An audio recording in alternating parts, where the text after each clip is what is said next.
currently, in this best of 3, we're sitting in a very nice spot for our Zerg player. But is he going to be able to make it? A 2-0. We'll find out. But first, let's introduce these two. Spawning in the lower left-hand position, we have the blue Terran player, representing ATN, kauP.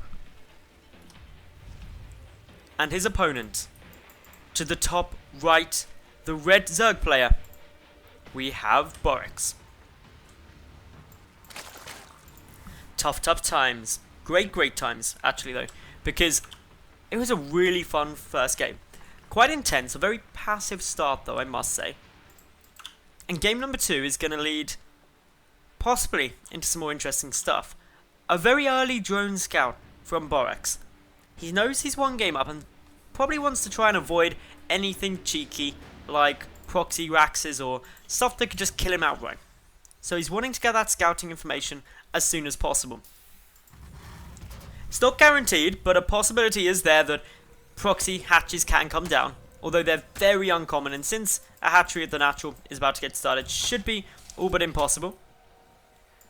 We'll add in a microscopical delay to the construction of the first barracks of kauP, and also scouts the gas. So now Borrex is here knowing, yep, this is, without a shadow of a doubt, a Reaper expand yet again. And that's cool. Him knowing that it's coming down is cool. He gets a good luck. And I like the delay on the GLHF or equivalent because he wanted to check, is my opponent proxying me? Because if they are, I'm not giving them that good luck, have fun. They're going for a cheese, I will be silent. But since no, kauP is going standard, he's like, yep, you deserve the honors of a GLHF at the start of the game. You may have it. So, kauP, with the Reaper on its way out, going to be wanting to deal a bit more damage than he managed to do with it in game number 1. Partly, the lack of damage game 1 came from kauP going completely the wrong way with his first Reaper, and even the second one heading over there. I want to say it's impossible, but there are some players who may get confused, but for a player of kauP's quality, should be impossible for him to go the wrong way with his Reaper now, though. It's a 2-player spawn map, and he's going to be heading straight over to where Borrex is. Going to be looking to start poking and prodding, trying to kill off some of these Zerglings that are being produced. And by limiting the number of Zerglings, taking out some of them nice and fast, what you're then able to do is force more lings, which means the lava, which early game are quite a finite resource, become obviously more lings as opposed to drones. So while you're not actually killing off any workers, you're preventing them. And that's always an important thing to consider when you're going up against the Zerg in the early game.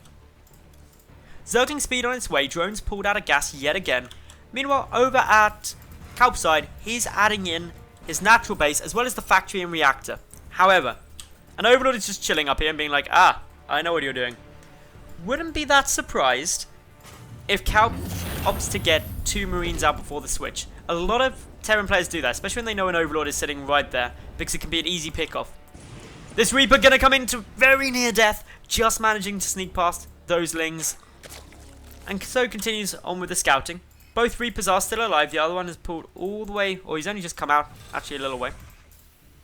Worth noting, this is the second Overlord over in kauP's base. The first one on its little Overlord ledge, waiting there patiently, just to see if anything fun happens at the front. But it's not happening.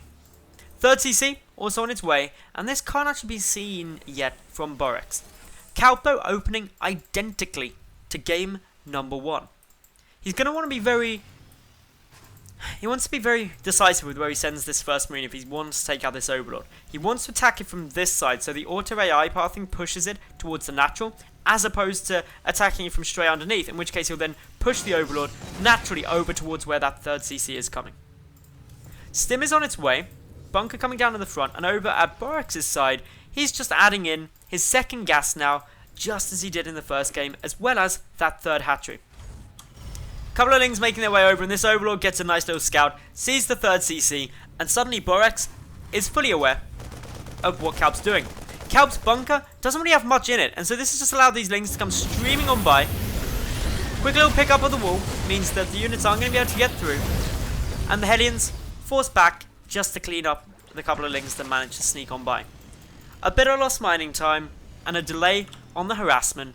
But all in all, that was a lot of lings for basically some very uninteresting scouting information. The big scout was the 3rd CC, so nothing really gained from losing those lings there.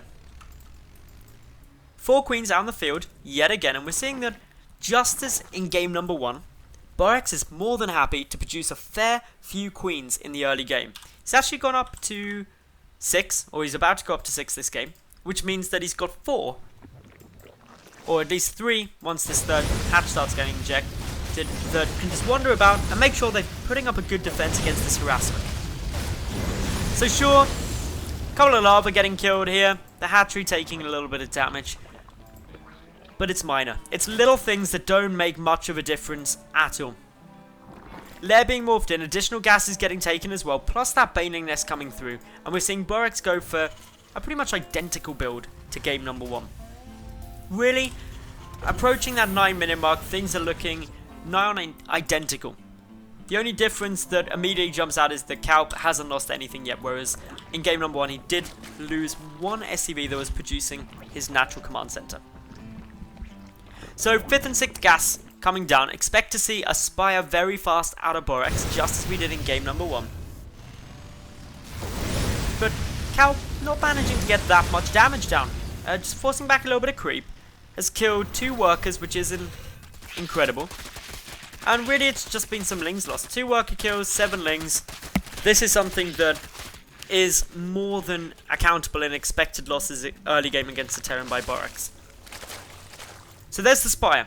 And Mutalisks were one of the big players in game number 1 in terms of being pretty much full of damage, being the full reason that Borrex was able to take that first game, in my opinion. He did so much with those mutas and kept so much harassment on, it probably was impossible to do any better with them, aside from kauP just not defending them, rampaging through his base or something. So Borrex is going to be looking to replicate that success in the second game. Queens pushing forward with the creep now. It's only about a quarter of the way across the map at just approaching the 11-minute mark. However, what Borrex does have is the gold base coming through. A gold base as a 4th is actually really nice. It's a little harder to defend than this one up to the very top left, but it offers some benefits as well. Waiting just to see whether kauP moves in yet. Looks like he's going to get surrounded though by a good number of lings coming through. The Hellions having to back away. There's one medevac, but won't be able to pick up all of these Marines. And with the Banelings waddling forward, kauP needs to be careful. He backs through though, is able to get into a better defensive spot, and therefore can continue on with this push. Borrex frantically getting some more lings coming through. Round the lings come to get that block, trying to allow these Banelings to make up the distance. Quick pickup saves a lot of these Marines, but the Hellions, they're at risk of dying. So why is this gold base an advantage that I mentioned previously? It's because you need less drones to mine more than a blue base. Very important. Also from his positioning, he can easily move from here to defend either his 4th or his natural base, and both of those pretty much protect his 3rd. Whereas if you expand to this base in the top left, it's very wide, and if you're defending over here and a drop comes in your main, you have a bad time. So a good number of Banelings coming through, 9 Mutalisks on their way. kauP sitting here with his 3rd base taken, mining away happily.